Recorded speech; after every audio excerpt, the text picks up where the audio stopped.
오늘 하나님의 말씀은 누가복음 13장 1절에서 9절 말씀입니다. 제가 봉독하겠습니다. 그때 마침 두어 사람이 와서 빌라도가 갈릴리 사람들의 피를 제 머리에 섞어 일로 예수께 고하니 대답하여 가라사대 너희는 이 갈릴리 사람들이 이같이 해 받음으로써 모든 갈릴리 사람보다 죄가 더 있는 줄 아느냐.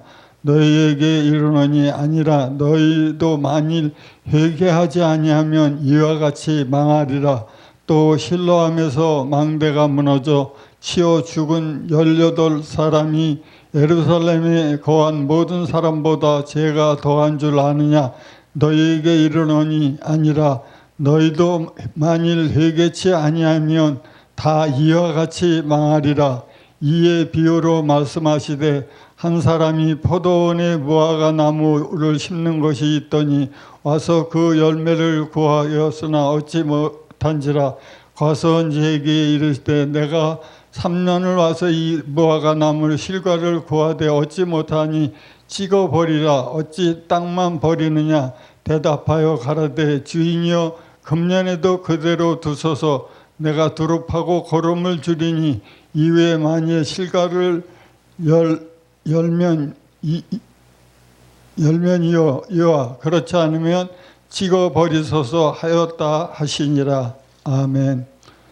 오늘 하나님의 말씀은 누가복음 13장 13장 1절에서 9절 말씀 회개하지 아니하면이라는 제목으로 은혜를 나눌까 합니다. 개견자를 큰 대자로라고 우기는 친구와 큰 대자를 큰 대자로 바로 읽고 하는 친구가 서로 자기가 맞다고 싸우다 스승에게 가진 진의를 가리기로 했습니다. 진 사람이 점심을 사는 조건이었는데 스승은 두 사람의 주장을 다 듣고 난 후에 큰 대자를 개견이라고 틀리게 알고 있는 친구의 편을 들어주었습니다. 바르게 알고 있는 친구는 스승의 판단에 의해 억울하게 점심을 사고 말았습니다. 그 스승에게 와서 왜 틀린 글자를 맞다고 판결했냐고 따져 물었습니다. 그때 스승이 웃으면서 말을 합니다. 친구를 위해 점심 한 끼 사는 것이 벌이 아니라 상이다. 그러나 개견자를 큰 대자로 알고 평생 사는 것은 형벌 중에 형벌이다. 틀린 것을 맞다 하고 우기는 친구에게 벌을 준 것이다. 여러분, 이 이야기가 보여주는 대로 혹시나 우리는 잘못된 것을 계속해서 옳다고 우기는 삶을 살지는 않은지 살펴보아야 될 줄 믿습니다. 그래서 잘못된 것을 고치고 바르게 살아가야 하며 잘못된 것을 옳은 것처럼 밀고 나가는 것은 참으로 무서운 형벌이요 비극 중에 비극입니다. 성경은 그렇게 잘못된 삶을 살아갈 때 망하게 된다고 말씀하고 있습니다. 개인이 그렇게 살면 개인이 망하고 가정이 그렇게 살면 가정이 망하게 됩니다. 이 사회가 그렇게 살면 이 사회가 망하게 되고 이 나라가 그렇게 살면 이 나라가 망하게 됩니다. 오늘 본문에 예수님은 회개하지 않는 삶을 망하게 된다는 사실을 두 번이나 강조해서 말씀하고 있습니다. 3절과 5절에 보면 너희도 만일 회개하지 아니하면 다 이와 같이 망하리라고 주님은 말씀하고 있습니다. 회개하지 아니하면 이와 같이 망하리라라는 말씀은 정말 무서운 경고의 말씀입니다. 틀린 것을 옳다고 우기며 틀린 대로 살아가는 것은 회개하지 아니하는 삶입니다. 이것을 자기가 몰라서 그럴 수도 있고 아니면 알면서도 그렇게 살 수가 있는 것입니다.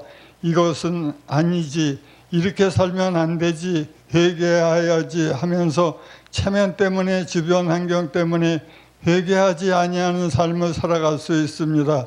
요즘 아이돌 가수의 성적 일탈로 큰 사회 문제가 되고 사회 이슈가 되고 있습니다만 여기에서 우리가 간과하지 말아야 할 중요한 사실이 있습니다. 물론 우선은 그들의 삶을 살아가는 당사자가 문제요, 동영상을 찍은 단체 카톡방에 올린 것이 문제입니다. 문제가 되기 전까지 당사자는 정말 아무런 양심 가책도 없이 올린 것입니다. 그것을 아무렇지도 않게 구경하는 친구들의 문제입니다. 누구나 왜 그런 짓을 했느냐고 꾸짖는 사람도 없고 오히려 부드러운 듯이 그것을 함께 즐겼습니다. 그런데 제가 생각하는 더 큰 문제는 오늘날 우리 사회의 많은 사람들이 그것을 대수롭지 않게 여기고 오히려 부럽게 여긴다는 것입니다. 정말 심각한 일을 대수롭지 않게 여기는 시대가 되면 그것이 죄와 관영한 것이요, 그 사회는 망할 수밖에 없습니다. 물론 일부이기를 바라지만 지금 우리 사회는 잘못된 것을 잘못된 것으로 알지 못하고 그것을 당연한 것으로 알고 살아가는 문제를 안고 있습니다. 그것은 결국 무엇이겠습니까? 구약 창세기에 보면 소돔과 고모라가 하나님의 심판받는 이야기가 나옵니다만 그때 당시에 동성애가 유행했던 것 같습니다. 동성애는 하나님 앞에 큰 죄입니다.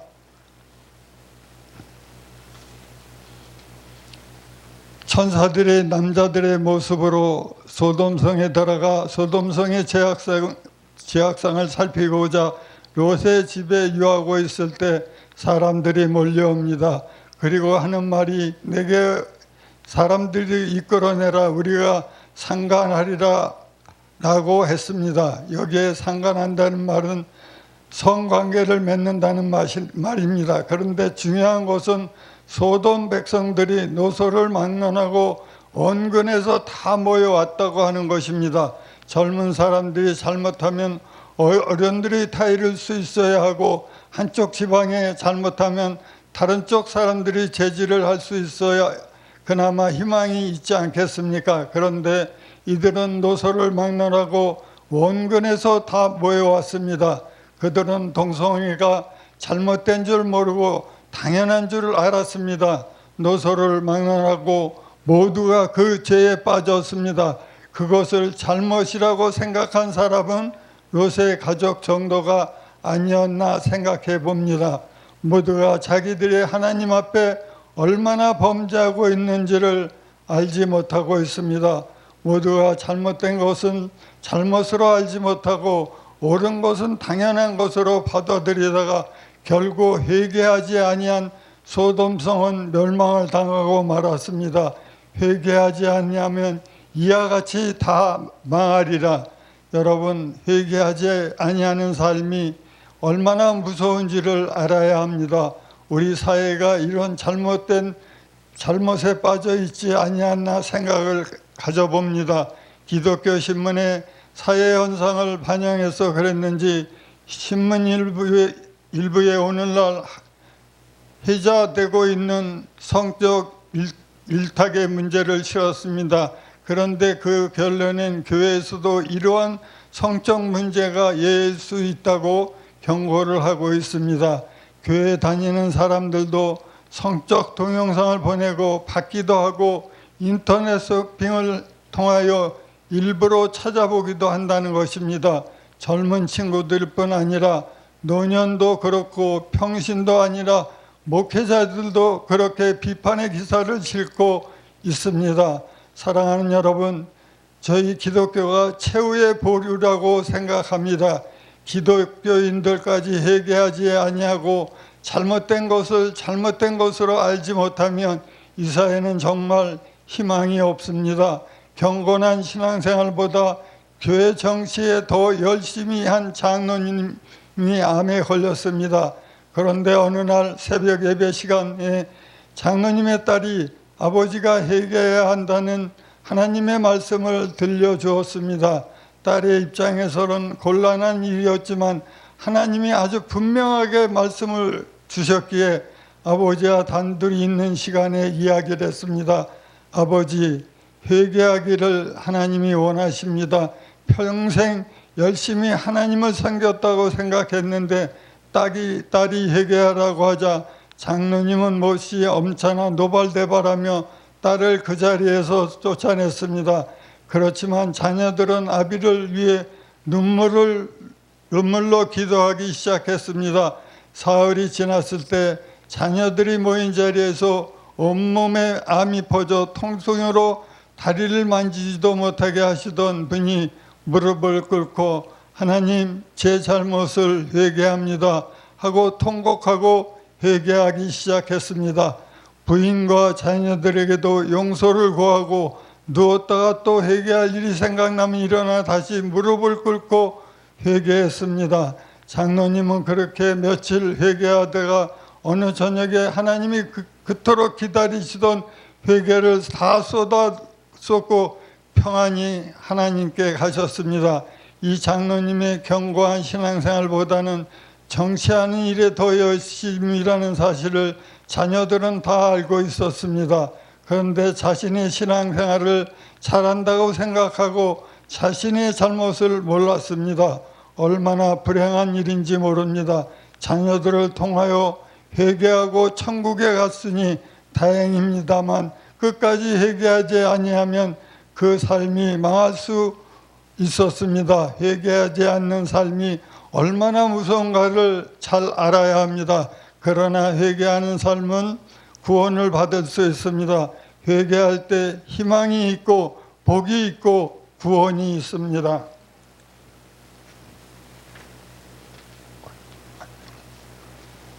오늘 본문에 두 가지 사건이 나옵니다. 이 사건 자세히 내용을 알 수 있습니다. 하나는 정치적인 사건인 것입니다.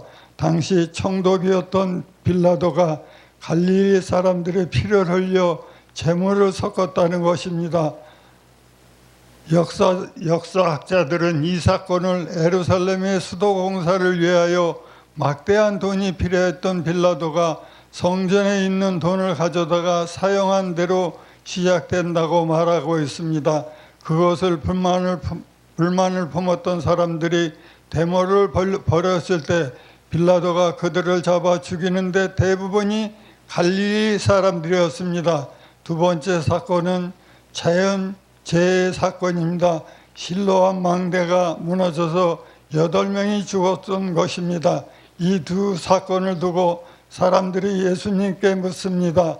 무엇을 물었는지 질문은 나오지 않지만 주님께서 대답하신 내용을 보면 이렇게 죽은 사람들이 죄가 커서 죽은 것이 아니냐는 질문입니다.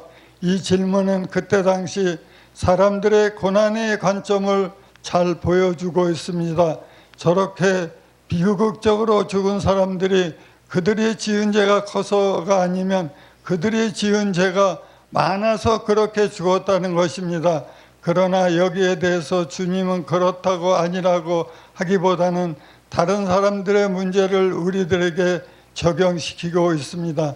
너희에게 이르노니 아니라 너희도 만일 회개하지 아니하면 이와 같이 망하리라. 주님은 다른 사람 문제에 이렇쿵저렇쿵 이야기하기보다는 그 문제를 거울 삼아 내 자신을 돌아보라고 말씀하십니다. 너희도 회개하지 아니하면 다 이와 같이 망하리라. 사랑하는 여러분, 어떤 사건이나 문제를 바라볼 때 그것을 통해서 내 자신을 살펴보고 교훈을 얻고 회개하는 기회로 삼는 것이 매우 중요합니다. 우리는 모두가 다 죄인이기 때문입니다. 빌라도에 의해서 죽은 자만 죄인이 아니고 망대가 무너져 죽은 사람들만 죄가 있는 것이 아니라 우리도 똑같은 죄를 짓고 살아가는 죄인이기 때문입니다. 고난 가운데 죽은 자도 죄인이겠지만 죽지 않고 살아가는 우리도 죄인이고 가슴 아프게 죽는 자도 죄인이겠지만 그렇게 죽지 않고 자연스럽게 죽는 자도 죄인이기 때문입니다.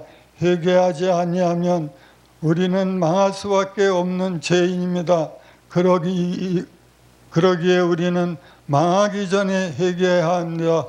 영국의 유명한 설교자 스펄전 목사는 일찍 이런 말을 하였습니다. 우리가 어떤 때 나의 참 죄인이 나는 참 나쁘다. 나는 약하다고 느껴질 때가 있다고. 그러나 기억하여라. 당신은 그것보다 훨씬 더 악하다고 하는 사실을.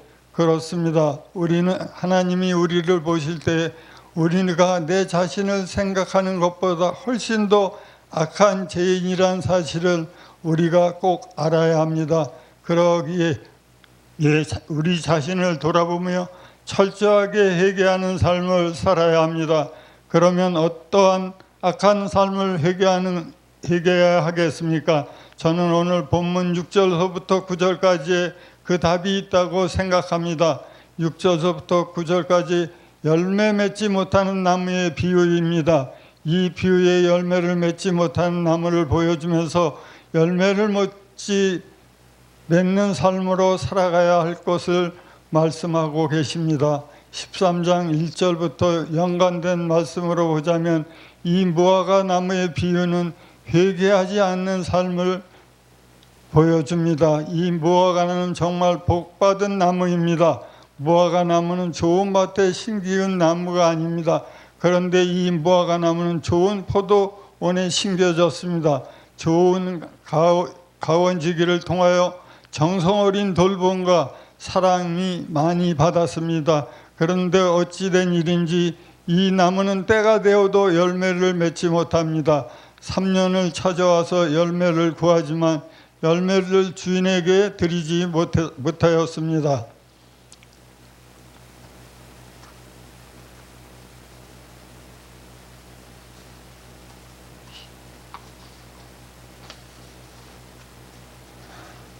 사랑하는 여러분, 열매를 맺어야 할 때가 되는데도 열매를 맺지 못하는 것은 분명 문제가 있습니다. 회개하여야 할 부분이 있습니다. 우리는 보통 문제를 무엇을 잘못했을 때 회개한다고 합니다만 사실 때가 되어도 하나님이 원하시는 열매 맺지 못하고 사는 것이 잘못이고 죄입니다. 우리가 사회에 등하여 적당히 살아가는 것이 잘못입니다. 하나님께 영광 돌리지 못하고 영광을 가려는 것이 잘못입니다. 세상의 빛과 소금의 역할을 다하지 못하는 것이 잘못입니다. 성령의 열매를 맺지 못하고 육신의 정욕과 이생의 자랑으로 살아가는 것이 잘못입니다. 이 세상과 구별되게 살아가지 못하는 것이 죄라는 생각을 갖고 열매 맺지 못하는 우리들의 삶을 회개하여야 합니다. 회개하지 못하면 망합니다. 열매가 없으니까 당연히 주인은 그 무화과 나무를 찍어버리라고 명령합니다. 이것은 너무나 당연한 것입니다. 회개하지 아니하면 망하리라. 열매 맺지 못하는 나무는 회개하지 않았기에 망할 수밖에 없습니다. 찍어버릴 수밖에 없습니다. 그때 가서언지기가 사정을 합니다. 주인이여, 금년에도 그대로 두소서. 내가 두릅하고 거름을 줄이니 이후로 만일 열매를 열면 좋거니와 그렇지 않으면 찍어버리소서. 이 나무는 집행유예를 받은 것입니다. 1년 동안 잘 보았다가 열매를 맺으면 그냥 그대로 두지만 1년 동안 지켜보았는데도 열매를 맺지 못하면 그때는 찍어버린다는 것입니다. 여러분, 이 포도원 지기는 아무런 잘못이 없습니다. 자기의 할 일을 다 하였습니다. 잘못이 있다면 열매를 맺지 못하는 무화과 나무가 잘못입니다. 그런데 이 수원지기는 1년만 더 기다려달라고 사정합니다. 자기가 한번 열심히 노력하겠다는 것입니다. 이 포도원지기는 주님을 가리키십니다. 주님은 우리가 회개하고 돌아서기를 간절히 바라고 우리가 회개할 수 있는 기회를 주십니다. 말씀으로 죄를 깨닫게 하시고 성령으로 책망도 하시고 다른 사람들의 모습을 통해서 회개하게 하십니다.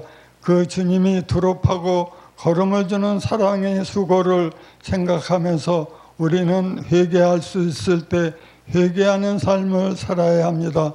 사랑하는 여러분, 여러분의 죄를 깨닫게 하시는 성령의 역사를 무시하지 마시고 성령의 역사에 순종하시기 바랍니다. 회개하지 아니하면 망하지만 회개하는 삶은 축복이 있습니다. 미국 중서부 어느 주에 기독교회를 반대한 농부가 있었습니다. 그는 주일 아침 밭에 갈 때 기독교인들이 교회를 가는 것을 보고 공개적으로 비판을 했습니다. 그해 10월에 농부는 그 지역에서 가장 많은 농작물을 수확했습니다.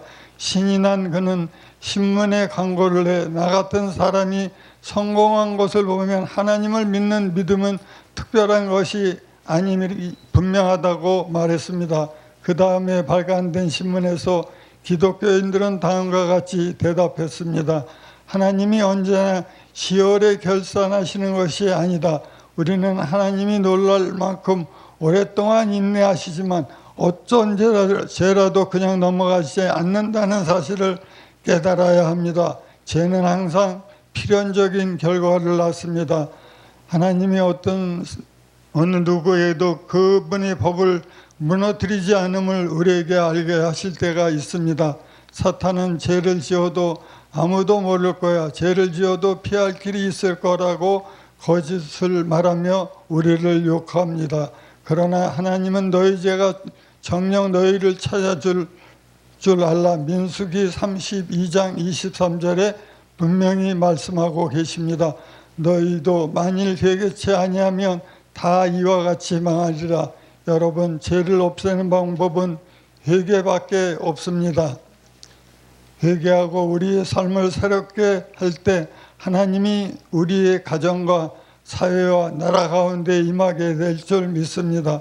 성경은 이렇게 말씀합니다. 너희가 회개하고 돌이켜 너희 죄 없이 함을 받으라. 이같이 하면 새롭게 되는 날이 주 앞으로부터 이루어올 것이다. 사도행전 3장 19절. 아멘.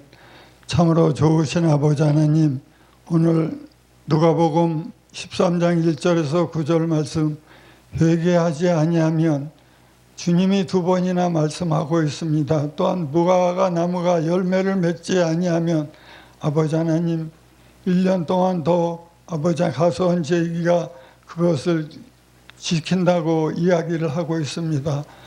아버지 하나님, 오늘 말씀 중에 저희들이 회개할 것들이 있다면 회개하게 하여 주셔서 아버지 하나님 철저히 하나님 앞에 회개할 것들을 회개하는 저희들의 믿음이 될 수 있도록 주의 은혜를 베풀어 주시옵소서. 오늘 귀한 말씀 주심에 감사드리며 우리 구주 예수 그리스도 이름으로 간절히 기도드려서 합나이다. 아멘.